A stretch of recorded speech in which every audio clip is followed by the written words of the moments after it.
Rapid news തുടങ്ങുന്നു. നോക്കാം വാർത്തകൾ വേഗത്തിൽ. വടക്കൻ കേരളത്തിൽ അടുത്ത 3 ദിവസം മഴ കനക്കും. 29-നും 30-നും മലപ്പുറം മുതൽ വടക്കോട്ടുള്ള എല്ലാ ജില്ലകളിലും യെല്ലോ അലർട്ടാണ്. മണിക്കൂറിൽ 50 കിലോമീറ്റർ വരെ വേഗത്തിൽ കാറ്റ് വീശാനും സാധ്യതയുണ്ട്. ഓഗസ്റ്റ് 29ഓടെ ബംഗാൾ ഉൾക്കടലിൽ പുതിയ ന്യൂനമർദ്ദം രൂപപ്പെടുമെന്നും മുന്നറിയിപ്പ്.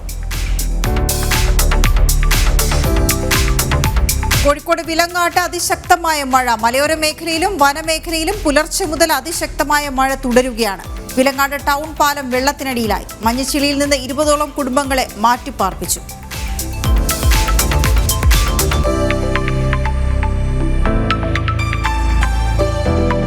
മുണ്ടക്കൈ ചൂരൽമല ഉരുൾപൊട്ടൽ പ്രദേശത്ത് ദേശീയ ദുരന്ത നിവാരണ സേനയുടെ സന്ദർശനം ഇന്നും തുടരും. കഴിഞ്ഞ ദിവസം കണ്ടെത്തിയ 6 ശരീരഭാഗങ്ങളിൽ 5 എണ്ണം മനുഷ്യരുടേതെന്ന് സ്ഥിരീകരിച്ചു.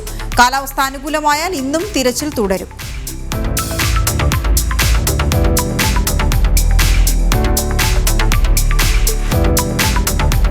വയനാട് പുനരധിവാസ പാക്കേജ് ഉൾപ്പെടെയുള്ള വിഷയങ്ങളിൽ ചർച്ച ചെയ്യാൻ മുഖ്യമന്ത്രി പിണറായി വിജയൻ ഇന്ന് പ്രധാനമന്ത്രിയെ സന്ദർശിക്കും.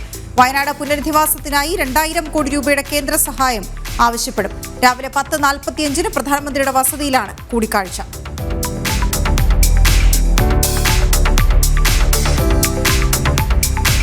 വയനാട് ജില്ലയിലെ പുനരധിവാസ പ്രവർത്തനത്തിന് സഹായധനവുമായി ഉത്തർപ്രദേശ് സർക്കാർ 10 കോടി രൂപ അനുവദിച്ചതായി മുഖ്യമന്ത്രി യോഗി ആദിത്യനാഥ്. പുനരധിവാസത്തിന് സഹായം അഭ്യർത്ഥിച്ചത് ഗവർണർ ആരിഫ് മുഹമ്മദ് ഖാൻ.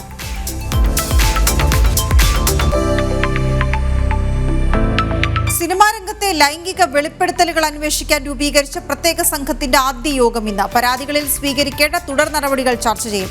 ആരോപണമുയർത്തിയ വനിതകളെ മുഴുവൻ നേരിട്ട് സമീപിക്കാനാണ് ധാരണ.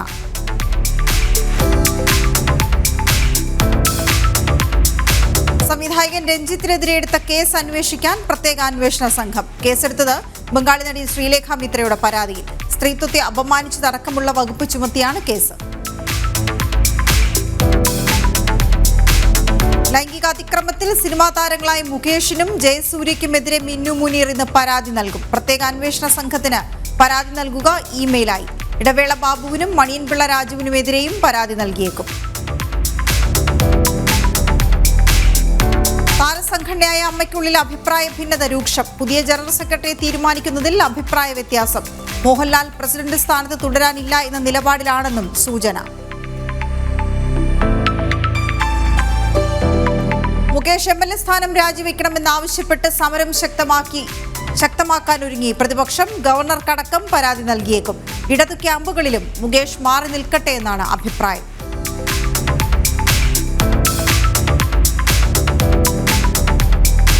മുകേഷിനെതിരായ ലൈംഗികാതിക്രമ പരാതിയിൽ പ്രതിരോധത്തിലായി CPM ജില്ലാ നേതൃത്വം. മുകേഷിനെതിരായ രാജി ആവശ്യമുയരുമ്പോൾ എങ്ങനെ പ്രതിരോധിക്കുമെന്ന ആശങ്കയിലാണ് കൊല്ലത്തെ CPM. മുകേഷിന്റെ രാജി ആവശ്യപ്പെട്ട് പ്രതിഷേധം ശക്തമാക്കാൻ BJPയും തീരുമാനിച്ചിട്ടുണ്ട്. നവകേരള ബസ് കട്ടപ്പുറത്തായി മാസങ്ങൾ. അറ്റകുറ്റപ്പണിക്കെന്ന പേരിൽ ബസ് നിലവിലുള്ളത് കോഴിക്കോട് KSRTC റീജിയണൽ വർക്ക്ഷോപ്പിലാണ്. ആഡംബര ബസ് പൊടി പിടിച്ചു കിടക്കുന്നത് KSRTC ആസ്ഥാനത്ത് നിന്ന് അനുമതി ലഭിക്കാത്തതിനാൽ. സംസ്ഥാനത്ത് പകർച്ചവ്യാധി കേസുകൾ വർദ്ധിക്കുമ്പോഴും അലംഭാവം തുടർന്ന് ആരോഗ്യവകുപ്പ്. സമയബന്ധിതമായി കണക്കുകൾ നൽകുന്നതിൽ വീഴ്ച തുടരുന്നു. പകർച്ചവ്യാധികൾ സംബന്ധിച്ച കണക്കുകൾ അവസാനമായി പുറത്തുവിട്ടത് 3 ദിവസം മുൻപാണ്.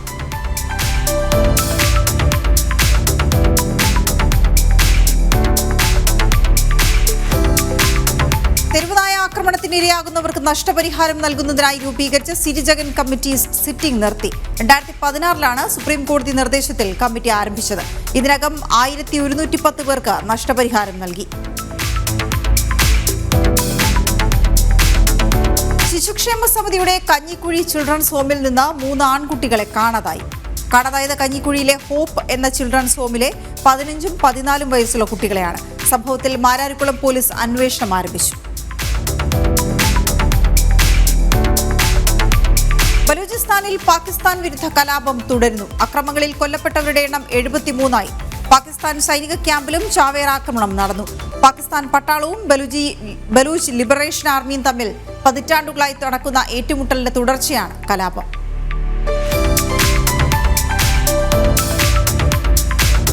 ബീഹാറിലും വഖഫ് ബോർഡിന്റെ അതിക്രമം. 95% ഹിന്ദുക്കളുള്ള ഗ്രാമത്തിന്മേൽ അവകാശവാദവുമായി സുന്നി വഖഫ് ബോർഡ്. 30 ദിവസത്തിനകം ഗ്രാമം വിടാൻ ഗ്രാമവാസികൾക്ക് അന്ത്യശാസനം നൽകി വഖഫ് ബോർഡ്. ബംഗ്ലാദേശിലെ ധാക്കയിൽ ഇന്ത്യൻ വിസ സെന്ററിന് മുന്നിൽ ബംഗ്ലാദേശികളുടെ പ്രതിഷേധം. ഇന്ത്യ വിസ അനുവദിക്കുന്നില്ല എന്നാരോപിച്ചായിരുന്നു പ്രതിഷേധം. ഹിന്ദു വിരുദ്ധ കലാപത്തെ തുടർന്ന് ബംഗ്ലാദേശികൾക്ക് വിസ നൽകുന്നത് ഇന്ത്യ താൽക്കാലികമായി നിർത്തിവച്ചിരിക്കുകയാണ്. കൊൽക്കത്തയിലെ യുവ ഡോക്ടറുടെ കൊലപാതകത്തിൽ വിവിധ സംഘടനകളുടെ പ്രതിഷേധം തുടരുന്നു. ഇന്ന് സെക്രട്ടേറിയറ്റ് വളയിൽ സമരം. കൊൽക്കത്ത സെക്രട്ടേറിയറ്റ് കെട്ടിടത്തിന് ചുറ്റും ബാരിക്കേഡ് നിരത്തി പോലീസ്. പ്രദേശത്ത് നിരോധനാജ്ഞ. ജാർഖണ്ഡ് മുൻ മുഖ്യമന്ത്രി ചമ്പായ് സോറൻ BJPയിലേക്ക് വെള്ളിയാഴ്ച BJP അംഗത്വമെടുക്കും. കേന്ദ്ര ആഭ്യന്തരമന്ത്രി അമിത്ഷായുമായി കൂടിക്കാഴ്ച നടത്തി.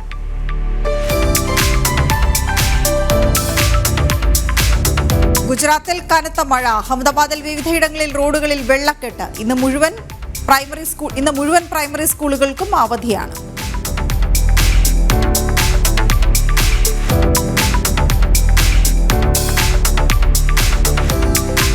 രണ്ടു മാസത്തെ വേനലവധിക്ക് ശേഷം UAEയിലെ വിദ്യാലയങ്ങൾ തുറന്നു. വിദ്യാർത്ഥികളെ വരവേറ്റത് വിപുലമായ ആഘോഷങ്ങളോടെ. ആഘോഷത്തിന് ഇടവേള നൽകി പഠനത്തിരക്കിലായി വിദ്യാർത്ഥികൾ.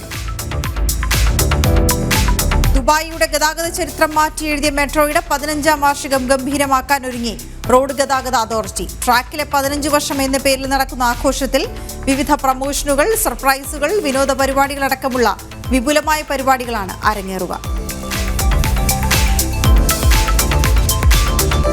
പൊതുജനങ്ങളെ ബുദ്ധിമുട്ടിക്കുന്ന മാർക്കറ്റിംഗ് ഫോൺ കോളുകൾക്ക് UAEയിൽ ഇന്നു മുതൽ സമ്പൂർണ്ണ നിയന്ത്രണം. പുതിയ ടെലിമാർക്കറ്റിംഗ് നിയമം ഇന്നു മുതൽ നിലവിൽ വരും. വൈകുന്നേരം 6 മണിക്കും രാവിലെ 9 ഇടയിൽ ഉപഭോക്താക്കളെ ഫോണിൽ വിളിക്കാൻ പാടില്ല. നിയമം ലംഘിച്ചാൽ 1.5 ലക്ഷം ദിർഹം വരെയാണ് പിഴ.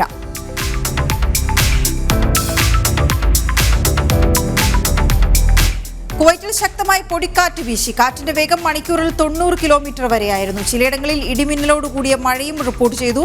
കാറ്റിലെ പൊടിപടലങ്ങൾ അന്തരീക്ഷത്തിൽ തന്നെ തങ്ങുന്നതിനാൽ ജനങ്ങൾ ജാഗ്രത പാലിക്കണമെന്ന് കാലാവസ്ഥാ നിരീക്ഷണ വകുപ്പ് അറിയിച്ചു.